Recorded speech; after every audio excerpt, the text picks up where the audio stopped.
dulu tombol subscribe, jangan lupa nyalakan loncengnya supaya gak ketinggalan updatean selanjutnya.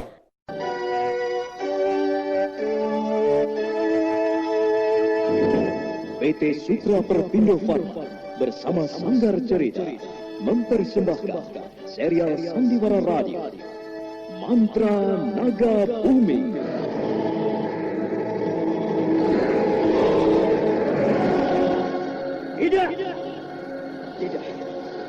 Tidak mungkin, Nimas. Kau tidak mungkin. Kenapa semuanya bisa jadi begini? Tidak.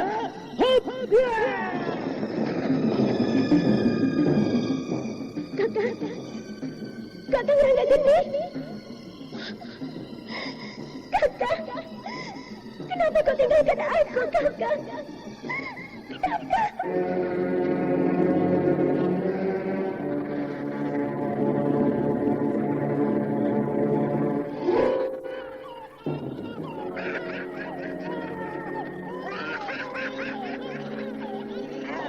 Ini adalah bayi yang kedua yang kudapatkan.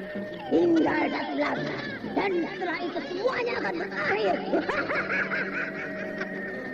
Aku akan sempurna. Dan itu berarti kematian bagi kalian semua orang-orang perang Singa.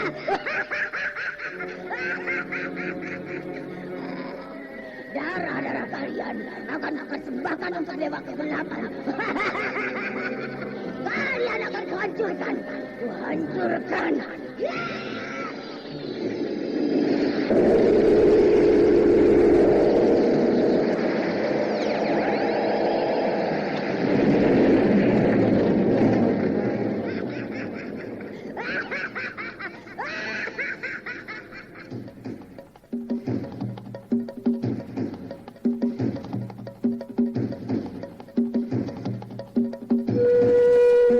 Mantra Naga Bumi, sebuah kisah misteri tentang hilangnya kitab Lawang Pitu dan Mahkota Biru, lambang keperkasaan Mataram kala itu.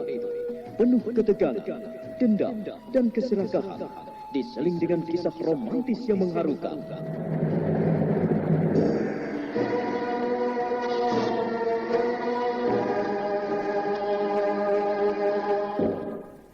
Mantra Naga Bumi, ide cerita Totot Prambanan, naskah disusun dan ditulis oleh Chandra Argadinata, teknik dan montase Novin Muhu, ilustrasi musik Frans Harius, dengan sutradara Dian Pertiwi.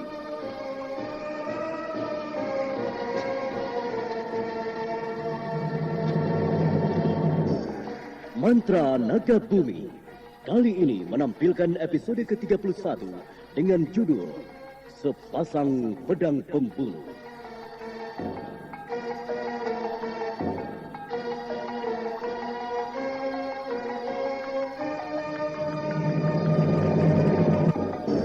Dalam seri yang ke-25 ini didukung oleh para pemain Ferry Fadli sebagai Rangga Geni, Jumali Jindra sebagai Cutak Anabrang, Margaret sebagai Nilot Mahesi, Sulistiawati sebagai Wilantika, Ana Sambayon sebagai Sri Endang Galagenting, dan Nusri Nurdin pengantar cerita.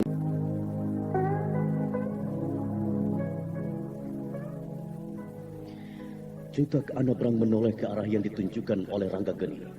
Dia melihat sesosok bayangan yang ramping berjalan dengan amat ringan ke arahnya. Bayangan yang mengenakan gaun berwarna kuning keemasan itu melemparkan senyumannya yang begitu manis. Cutak Anabrang tersentak perlahan.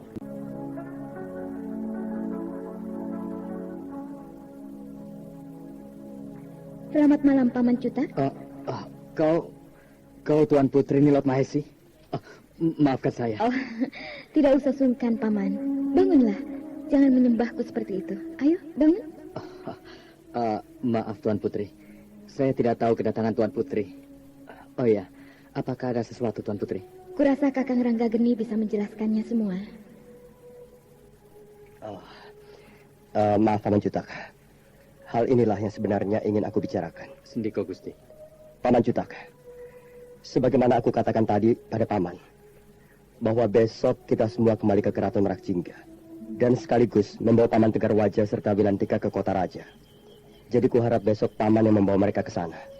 Aku ada urusan yang amat penting ke Segoro Banyu. Tapi Gusti, saya harap Gusti kembali secepatnya ke keraton. Karena Tuan Perwira Rama Wisesa begitu mencemaskan keadaan keraton.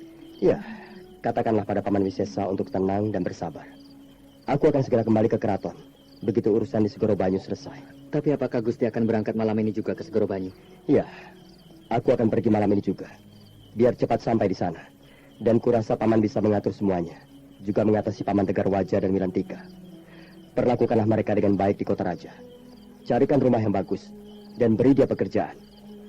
Katakan pada Paman Wisesa. Iya, baiklah Gusti. Saya akan lakukan semuanya. Oh ya, bagaimana dengan Nak Mas Wilantika? Ini, berikan surat ini padanya. Aku yakin dengan surat ini dia akan tahu apa yang dilakukannya di kota raja. Sendiko Gusti, saya akan lakukan semuanya. Aku rasa sekarang tidak ada lagi yang harus kita bicarakan. Tidak ada lagi yang harus Paman lakukan. Semuanya sudah jelas. Aku akan pergi dulu ke Segoro Banyu. Baiklah Gusti, selamat jalan. Semoga Dewata akan selalu bersama Gusti. Dan saya harapkan Gusti segera kembali ke keraton. Rakyat Merak Jingga sangat mengharapkan keberadaan Gusti Prabu Rakai Langit. Iya, Paman. Aku akan segera kembali. Sampaikan salamku pada Paman Wisesa. Begitu Paman tiba di Merak Jingga. Juga salamku untuk Ki Tegar Wajah serta Wilantika. Aku pergi, Paman. Silakan Gusti. Paman, maafkan aku. Selamat tinggal, Paman. Salam untuk orang-orang Merak Jingga. Baiklah Tuan Putri, selamat jalan. Salam juga untuk Gusti Putri Nilot Kencana. Semoga Segoro Banyu selalu dalam keadaan sejahtera dan tentram. Terima kasih, Paman.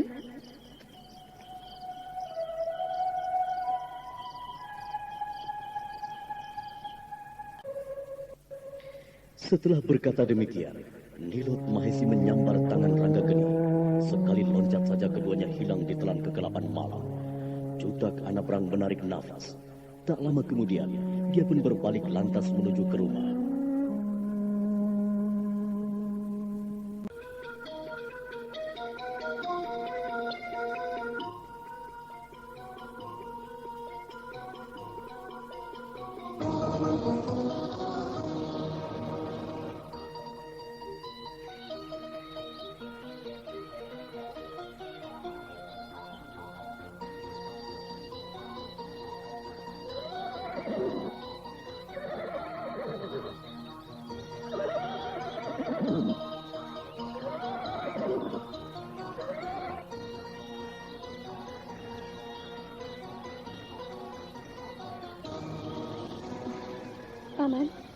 Paman Cutak. Mana Kakang Rangga? Maaf Nak Mas. Ini ada titipan dari Gusti Prabu. Bacalah. Apa ini, Paman? Kemana Kakang Rangga? Baca saja pesannya itu Nak Mas. Kurasa pesan beliau akan jelas kalau Nak Mas membaca suratnya.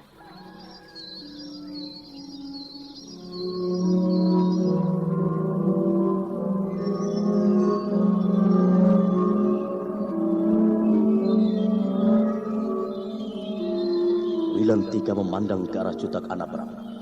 Lalu dia menatap ke arah kain yang bergulung di tangannya. Perlahan dengan penuh tanda tanya, dia membuka gulungan kain itu.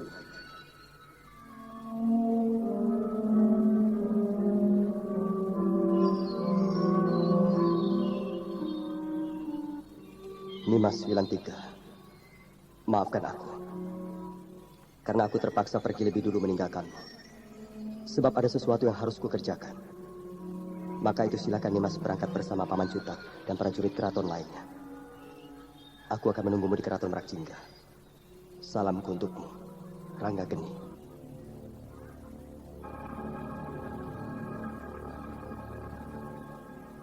Paman Cutak, apakah benar Kakang Ranggageni berangkat lebih dulu menuju ke Merak Jingga?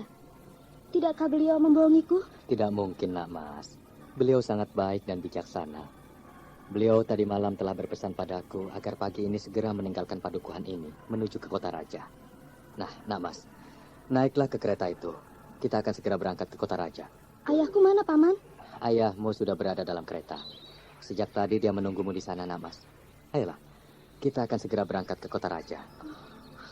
Paman Cutak. Sudahlah, Nak Mas. Ayo, tidak usah ragu-ragu lagi. Paman Cutak. Sekian belas tahun aku tinggal di padukuhan ini. Aku lahir di sini, besar di sini. Air dan tanah padukuhan ini yang memberiku berkah untuk hidup. Di sini aku berjuang bersama ayah dan ibuku. Di sini aku bermain, melepaskan masa kanak-kanak dan masa remajaku, Paman. bermain bersama teman-teman. Lalu hari ini, aku harus meninggalkan semuanya. Meninggalkan teman-teman dan orang-orang yang kukenal, Paman. Lihatlah itu, Paman. Mereka memandang ke arahku. Memandang ke arah ayah. Mata mereka penuh dengan kedukaan dan kesedihan, Paman. Aku tak kuat memandang mereka, Paman. Oh. Bayangkanlah, Paman. Betapa duka dan sedihnya jiwaku, Paman. Oh, Nak Mas. Kehidupan ini adalah sebuah perjalanan. Kita hidup tidak akan berhenti lama pada satu pemberhentian. Banyak pemberhentian yang harus kita singgahi, lalu kemudian kita tinggalkan lagi. Kita berani bersatu. Kenapa kita takut untuk berpisah?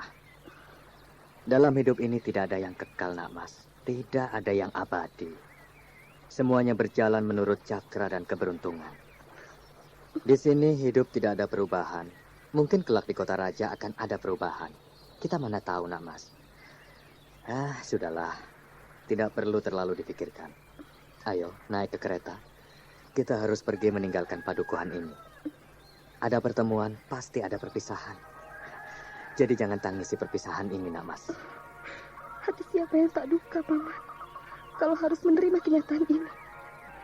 Telah begitu banyak suka dan duka yang kualami di sini, Paman. Dan lagi pula, aku harus meninggalkan kuburan ibu. Oh, aku yakin ibu pasti sedih. Sebab tak akan ada lagi yang merawat kuburannya, Paman. Sudahlah, Nak Mas. Ibu Nak Mas sudah tenang di alamnya sendiri. Aku yakin beliau juga akan bahagia kalau Nak Mas meninggalkan padukuhan ini untuk mencari pengalaman baru demi masa depan. Masalah membersihkan dan merawat kuburan itu, bukankah sudah diamanatkan pada Ki Warungga? Hah? Sudahlah, ayo naik ke kereta. Semakin cepat akan semakin baik. Ayo, Nak Mas. Baiklah, Paman. Oh, selamat tinggal padukuhan Segenggam. Entah kapan kita akan bertemu lagi. Selamat tinggal rumahku. Aku belum tahu kapan mesti kembali lagi kemari. Wilantika mengusap air matanya yang jatuh di pipinya. Lalu dia berjalan ke arah kereta kuda, di mana ayahnya sudah sejak tadi menunggunya. Dia tak berani memandang ke arah orang-orang yang berkeliling di sekitar kereta. Keadaan hening, tak ada suara. Dan saat pasukan Merak Jingga bergerak, mereka semuanya terpaku.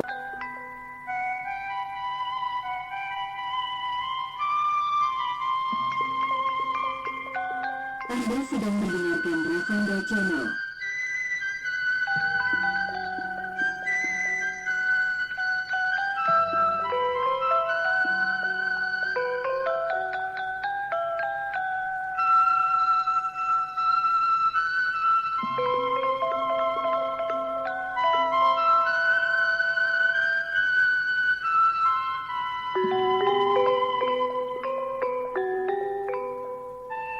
Kita tinggalkan dulu perjalanan Cutak Anabrang bersama rombongannya menuju ke Merak Jingga. Sekarang kita beralih kepada Sri Endang Galagenti yang saat itu masuk ke dalam sebuah kademangan baru. Sejak meninggalkan Candi Kalasan, Sri Endang Galagenti terus mencari keberadaan cadar perak. Hampir tiap desa dan kademangan yang dimasukinya, dia selalu bertanya tentang cadar perak.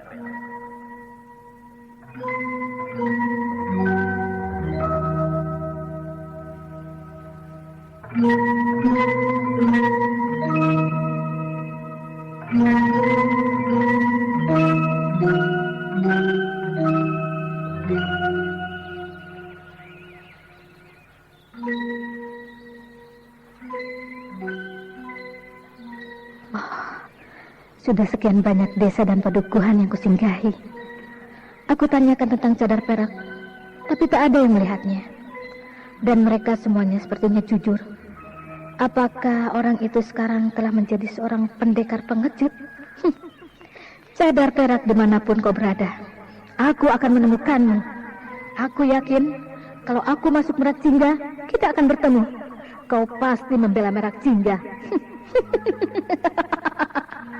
Iya, aku akan masuk ke Merak Jingga. Aku akan buat keonaran. Biar orang-orang Merak Jingga keluar, dan aku akan membunuh kalian satu persatu. Sebaiknya aku makan dulu. Setelah itu cari kuda. Aku harus kembali ke Merak Jingga. Selesai makan, Sri Endang Galagenti dengan cepat keluar. Lalu dia menuju ke tempat penjualan kuda. Setelah membeli seekor kuda, Sri Endang Galagenti terus berjalan ke arah Merak Jingga.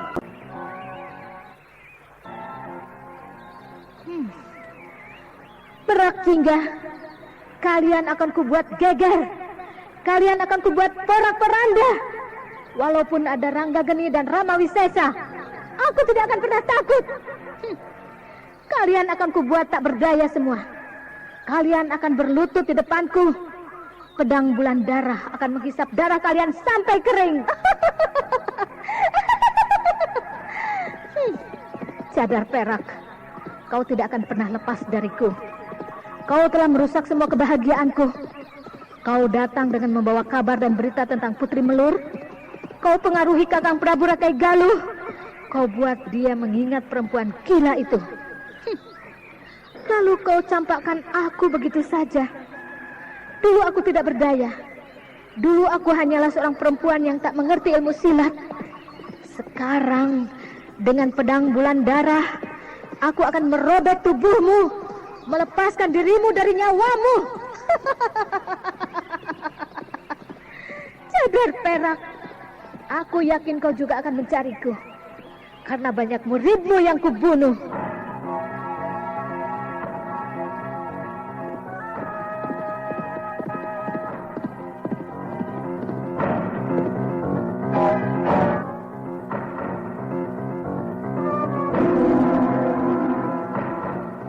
Kuda yang ditunggangi Sri Endang berlari dengan cepat, melintasi pepohonan yang rindang, dan sebentar kemudian melintasi padang ilalang.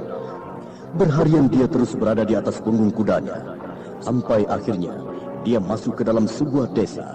Sri Endang memperlambat jalan kudanya.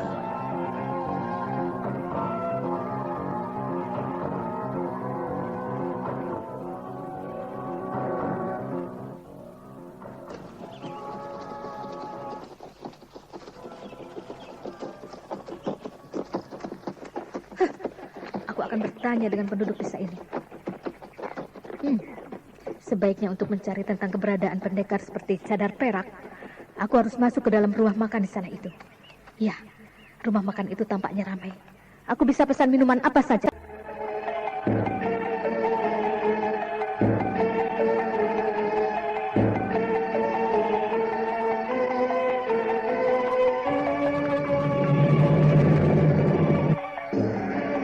Saudara pendengar, bagaimana kisah selanjutnya? Apa yang akan terjadi? Apakah Sri Endang akan mendapatkan apa yang dicarinya? Untuk mengetahuinya, ikuti terus serial Mantra Naga Bumi ini pada seri berikutnya. Sampai jumpa.